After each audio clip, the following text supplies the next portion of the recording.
Comenzando por mi izquierda, es decir, hacia la derecha del espectador, les presento sin más a los señores Marsillac, Rodríguez Colorado y Álvarez del Manzano. Buenas noches a los tres y bienvenidos a Estudio Abierto, señores.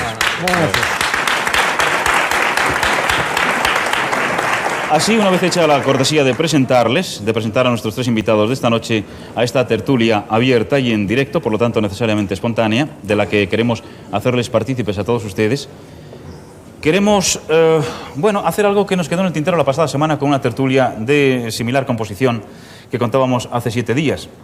Hablábamos entonces de la guerra, de la destrucción, de la OTAN, de la ETA, de la violencia y de 1000 cosas más, pero no pudimos, por falta de material de tiempo, de hablarles un hecho que ha ocupado tantas páginas en los periódicos, tanta letra impresa, pues como cualquiera de estos conceptos. La muerte del oso panda. ¿Es tan importante esto de la muerte del oso panda para que todo el mundo se preocupe de ello? Para que incluso hasta el ministro Morán vaya a China a preguntarles a los chinos si nos podría mandar un repuesto. Repuesto que parece que no hay, dicho sea de paso. Pues no sé, yo supongo que sí, que debe ser importante, porque las cosas son importantes en la medida en que la gente decide que lo son.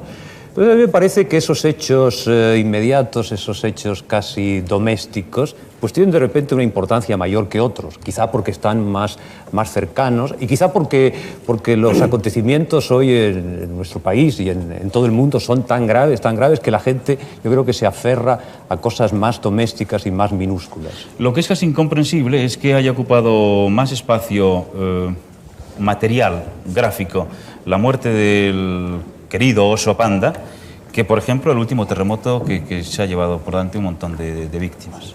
Pues sí, efectivamente, pero yo creo que además el oso panda ha tenido un lanzamiento comercial en España muy fuerte y tiene su clientela, y entre otra parte de esa clientela están los niños, y yo creo que los niños son muy importantes, que han sentido mucho la muerte del oso panda y que efectivamente eso se lo transmiten a sus familias, a sus padres, Yo tengo un hijo pequeño y la muerte de la osa panda pues ha sido algo que le ha afectado verdaderamente, y que tiene su osito panda en su cuarto, y lógicamente pues toda la familia hemos sentido un poco la muerte del oso panda, ¿no? ¿No será, señores, si les pregunto a los tres... iba a decir que la importancia del oso panda además está condicionada también a la importancia que ha tenido nuestro zoológico. El Zoo de Madrid es uno de los mejores zoos del mundo, y la osa panda ha estado en observación por parte de los ciudadanos españoles y de los madrileños, especialmente de un modo muy singular. El haber tenido a ese osito chulín ha hecho que todos nos encariñemos con la forma maternal de la osa de tratar al osito, y que duda cabe que entre los niños constituye un verdadero drama el que un personaje querido, al que han visto actuar de una manera tan sencilla, pues se muera. A ellos les afecta mucho. Sin embargo, ¿no creen que el hecho de que algunos acontecimientos como las matanzas del Líbano o el propio terremoto de Turquía hayan quedado en un aparente segundo plano ante la muerte del animal, no quiere esto decir que nos estamos desensibilizando progresivamente, que hay un cierto deterioro en todos nosotros? Se lo pregunto a cualquiera de los tres. Indudable. Ahí hay dos cosas distintas. Una, la enormidad de la tragedia que significa esas muertes del Líbano, muertes violentas, no queridas, o unas muertes también involuntarias como las ocasionadas por el terremoto. Pero la civilización en que estamos está deshumanizada, no tiene valores, en definitiva está ausente de lo que constituye pues los sufrimientos de la humanidad, porque quiere estarlo, quiere olvidar lo que constituye de verdad un sentimiento de tristeza, y procura olvidarlo. Hombre, lo que pasa es que hay dos cosas, no se pueden comparar las noticias. Indudablemente son mucho más importantes las referidas a esas enormes tragedias, pero que también tienen cabida en la vida cotidiana los pequeños problemas domésticos. Yo creo que también ha habido algún hecho importante en los sucesos del Líbano, que cuando ha ocurrido esa desgracia, y que se ha reflejado bastante, eso sí, en prensa, sobre todo en televisión también, reportajes constantes, yo creo que lo que más ha sensibilizado a la población española ha sido precisamente el anuncio del posible envío de tropas españolas al Líbano. Yo creo que ese es el momento clave donde se ha despertado el interés, y desgraciadamente pues los sentimientos de solidaridad a veces pues se ven disminuidos por la propia afección personal que le pueda llegar a una persona. Y yo creo que ahí es donde se despertó el interés. Eso, más que sensibilizar a unos, les ha asustado a muchos. Exacto. A todos. Sí, es que seguramente, quiero insistir en que seguramente el interés se centra sobre todo cuando existe algo que es realmente muy conocido. Es decir, pues si hay un terremoto en Turquía, bueno, eso es realmente grave. Pero si en ese terremoto de Turquía muere exactamente un español, entonces eso ya tiene una significación especial. Si además ese español es conocido, pues tiene otra significación. Y si además es primo hermano de uno, pues más. Es decir, que el problema de la proximidad de las cosas yo creo que es muy decisivo en estos temas, ¿no? Indudable. Ahora, en la referencia que haya posibilidad de mandar tropas al Líbano, a mí me parece que no ha habido ninguna, o si ha habido alguna, desde luego no se refería a un compromiso internacional, sino a un compromiso de partido, lo cual sería horroroso. No, lo que se ha hecho es una cierta especulación en prensa de esa posibilidad, pero efectivamente no se ha traducido en nada. Yo no me fiaría mucho, no me fío del PSOE nada. Vamos. Señor Rodríguez Colorado, usted que es gobernador civil de Madrid, ¿este empleo no es un tanto deshumanizado? Es decir, no tiene uno que dejar la sensibilidad al entrar al despacho. Y eso es muy duro, eso realmente es terrible. Bueno, yo llevo relativamente poco tiempo al frente del Gobierno Civil de Madrid y todavía no me ha pasado eso. Puedo decir que bueno, de una manera satisfactoria todavía eso no me ha pasado y me afecta mucho todas las cosas que pasan en Madrid. Ahora, efectivamente, pasan muchas y a todas las horas del día y de la noche. Y muchas veces la propia repetición de los hechos y de los actos a veces te hace pues, estar más lejano a las cosas o más deshumanizado. Yo todavía no he llegado a ese punto. Yo no sé si más adelante será algo más mecánico. De momento estoy bastante afectado por todo lo que sucede en Madrid y de alguna manera pues muy sujeto a la inmediatez de la noticia, de la circunstancia, del hecho que ocurre a diario.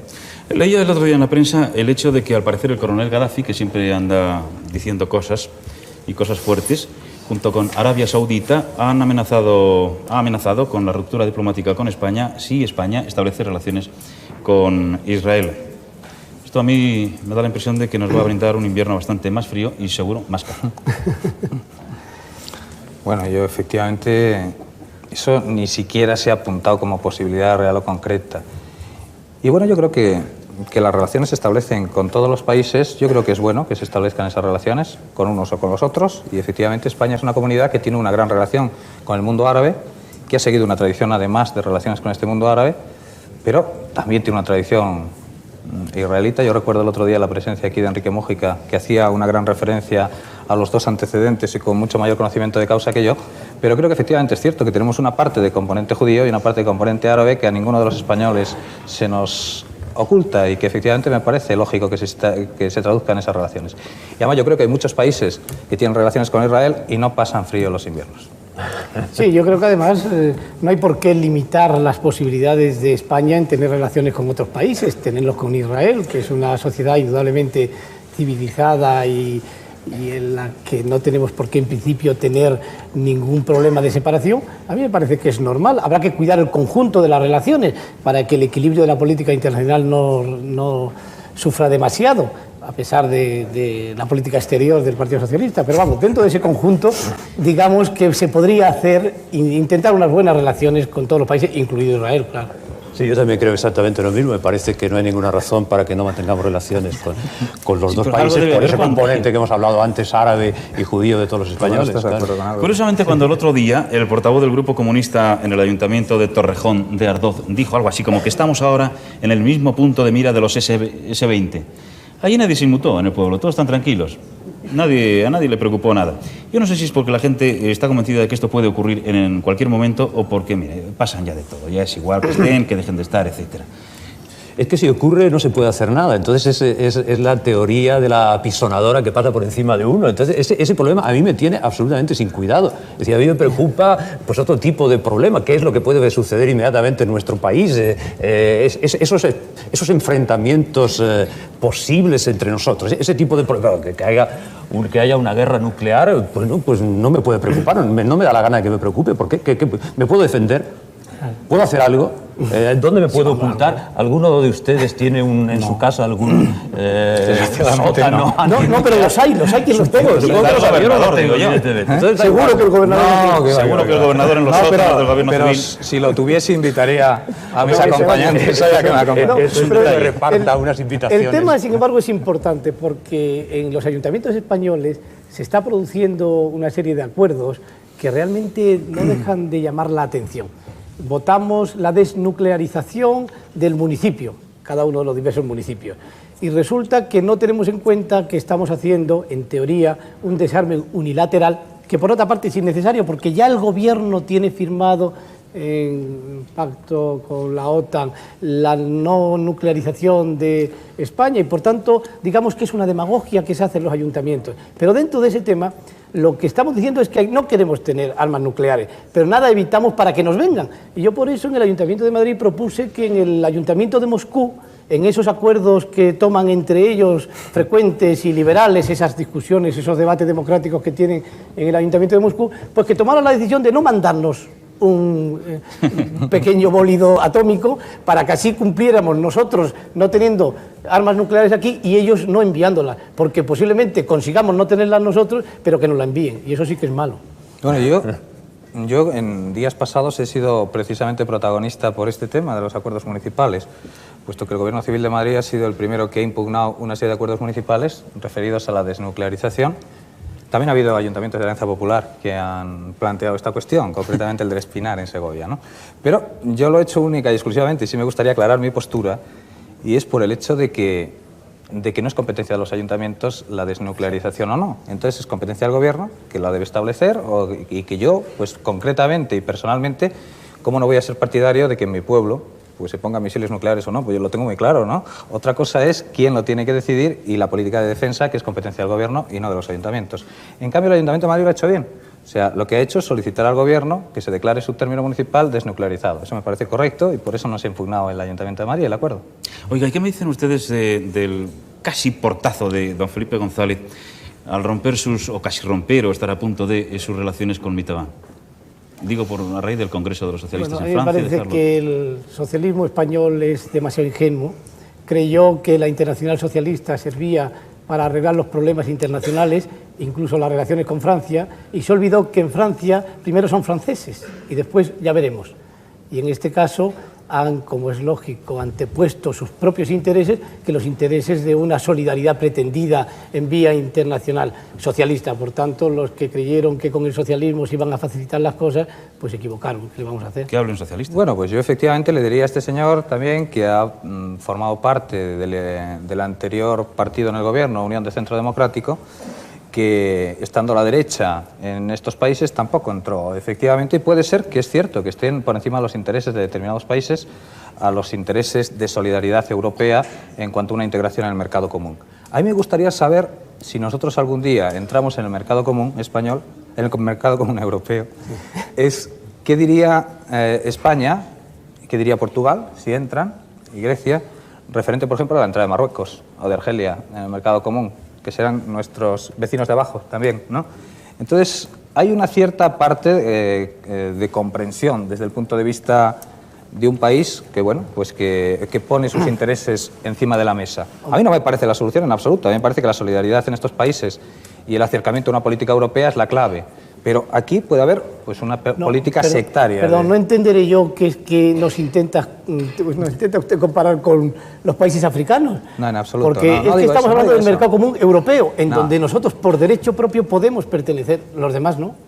Ya. Los demás pertenecerán a otro mercado. Pero ese quizá no sea el tema de la pregunta. Quiero decir que yo, como independiente entre los dos, a mí me parece que es absolutamente lógico eso. Me parece que no solo los franceses son antes franceses que socialistas, sino yo pienso que tal como es hoy el mundo occidental y no solo occidental, y tal como es la política basada sobre todo en razones económicas, yo pienso que todo el mundo pues se debe a su propio país, y que si los socialistas franceses quieren hacer una política, digamos, colectiva a favor del socialismo en general, de repente llegan los agricultores franceses y les dicen que no, y como esos son votantes, pues no lo pueden hacer, que una cosa es, pero eso pasa igual, creo yo, en la izquierda que en la derecha, absolutamente que en el centro, igual, que donde sea. El tema, sin embargo, no es ese lo que yo he dicho. Lo que yo he dicho es que yo prefería el primer se vendió la pretendida solidaridad socialista para arreglar algún problema. Y no, ya se ha visto que no existe. Sí. Ahora, yo no entiendo por qué se refiere... Me ha dejado totalmente descolocado. Pero no, hombre, yo no sé por qué se puede pretender esa solidaridad que anunciaba. Yo tampoco lo sé, pero es que no, pero yo lo que me refiero es a que es heterogéneo los gobiernos europeos. O sea, en Alemania e Inglaterra pues no hay un gobierno socialista, y son dos potencias clave en la definición de cuál va a ser el futuro de la Comunidad Económica Europea. Y entonces en estos momentos ni en Alemania ni en Inglaterra gobiernan los socialistas. Entonces, por eso digo que no es tan fácil. que no es tan fácil, o desafortunadamente, establecer precisamente una relación directa, de decir, por el hecho de que aquí estén estos, no se entra en el mercado común. No, señores, no es por eso. Son otras muchas razones, yo creo que muy complejas, y que creo que van a ser superadas además. Yo creo que ha habido un adelanto en ese acuerdo agrícola que se estableció hace aproximadamente 15 o 20 días, y que se irá avanzando en el tema, y indefectiblemente tendremos que estar unidos a Europa. Hay un problema que afecta a España y que estamos siendo también cabecera de cartel en muchos periódicos europeos. Somos, al parecer, una de las primeras, si no la primera, potencia en tráfico de drogas, que ya es triste. ¿Esto tiene fin? ¿Esto tiene solución? No, yo no creo que eso tenga solución, por lo menos no tendrá solución mientras la droga sea un negocio que favorece el beneficio de una serie de gente y de intereses que están ahí detrás. No, yo no creo que eso tenga solución, no, seguramente no. Yo creo que es difícil la solución, efectivamente la droga es algo que en el mercado está, que vale mucho dinero y que por desgracia hay una serie de personas adictas que lo necesitan, pero lo que desde luego no arregla el problema es legalizando la droga, ni despenalizando la tenencia de la droga. Yo creo que eso es una barbaridad. Yo creo que estamos ante un problema gravísimo. El hecho de haber despenalizado la tenencia de la droga blanda, que yo no sé hasta qué punto se empieza a ser blanda y no, ha producido un caos en este mundo, pero un caos de consecuencias tremendas.